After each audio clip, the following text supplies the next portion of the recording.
بسم اللہ الرحمن الرحیم 22 جمادی الثانی افضل البشر بعد الانبیاء بالتحقیق خلیفۃ الرسول حضرت سیدنا ابو بکر صدیق رضی اللہ تعالیٰ عنہ کا یوم وصال ہے۔ جب بھی یہ دن آتا ہے تو آپ کی خدمات جلیلہ پوری طرح واضح ہوتی ہیں اور خیالات اور تصورات کی دنیا میں آدمی گم ہو جاتا ہے کہ تاریخ اسلام کی نبی کریم صلی اللہ علیہ وسلم کے بعد دین اسلام میں سب سے بڑی شخصیت نبی کریم علیہ الصلوۃ والسلام کے بعد اگر کوئی ہے تو حضرت ابوبکر صدیق ہیں رضی اللہ تعالیٰ عنہ۔ حضرت سیدنا علی کرم اللہ تعالیٰ وجہ الکریم کا قول مبارک ہے کہ حضور کی امت میں حضور کے بعد سب سے بہتر جو ہیں وہ ابو بکر صدیق ہیں رضی اللہ تعالیٰ عنہ۔ آپ کے فضائل و مناقب میں سے نمایاں بات جو ہے وہ یہ ہے کہ سب سے پہلے آپ نے دین اسلام کو قبول کیا اور اسلام قبول کرنے کے بعد وصال تک اپنی حیات کا لمحہ لمحہ دین حق کے لیے انہوں نے وقف کیا ہوا تھا۔ مالی ایثار، مالی قربانی اور نبی کریم صلی اللہ تعالیٰ علیہ وسلم کا ساتھ اور رفاقت اور معیت اس قدر اعلیٰ درجے میں آپ کو عطا کی گئی تھی کہ قرآن مجید میں اللہ تبارک و تعالیٰ نے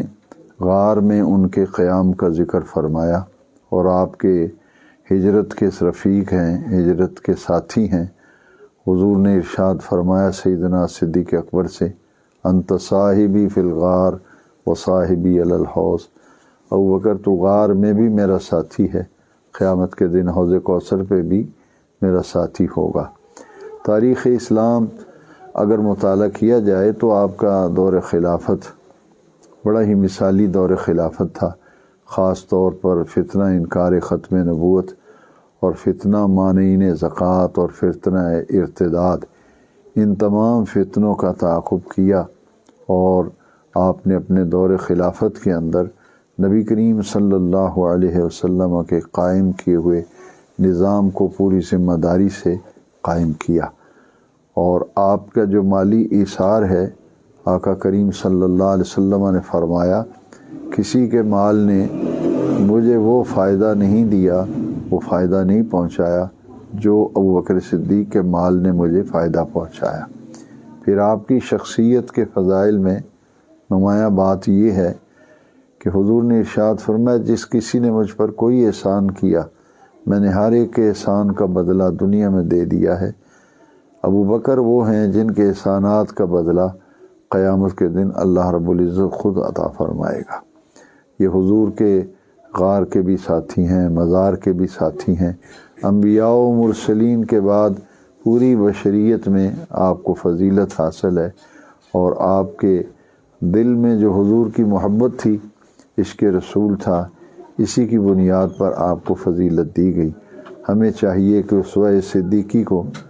اپنی زندگی میں ہم اپنانے کی کوشش کریں، ان کی سیرت، ان کے اخلاق اور ان کے کردار، اور انہوں نے اپنی زندگی میں جو نمایاں کردار ادا کیا اس کو پیش نظر رکھتے ہوئے ہم اپنی زندگیوں کی اصلاح کریں۔ اللہ کریم ہمیں اس کی توفیق عطا فرمائے۔ تھوڑا فرما دیجیے گا کہ آپ کی اہل بیت سے بالخصوص جناب علی المرتضیٰ شیر خدا سے محبت کے بارے میں۔ یہ حضرت علی کا ہی قول میں نے آپ کو سنایا کہ نبی کریم صلی اللہ علیہ وسلم کے بعد حضرت علی نے فرمایا کہ حضور کے بعد سب سے افضل جو ہیں اور سب سے بہتر جو ہیں وہ ابو بکر صدیق ہیں رضی اللہ۔ پھر آپ نے وصال کے وقت جو وصیت فرمائی تھی وہ حضرت علی سے فرمائی تھی اور ان کو بلا کر خاص طور پر فرمایا تھا کہ میری جنازے کے بعد آپ میری چارپائی جو ہے وہ اٹھا کر حضور کے روضہ اطہر کے سامنے رکھ دیں، اور یہ حضرت علی ہی تھے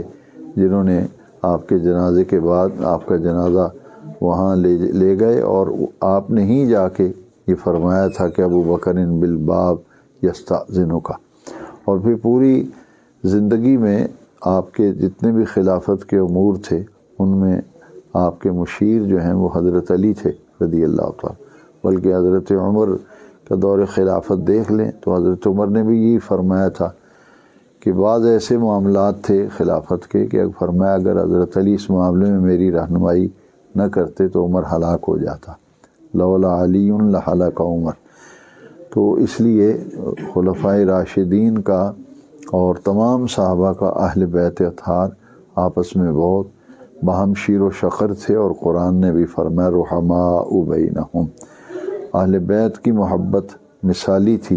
صحابہ کرام کے دلوں میں جو قدر و منزلت تھی ان کی تمام زندگیاں اس پہ بالکل ہمارے سامنے نشان راہ ہیں، ہمیں انہی کو پیش نظر رکھنا چاہیے۔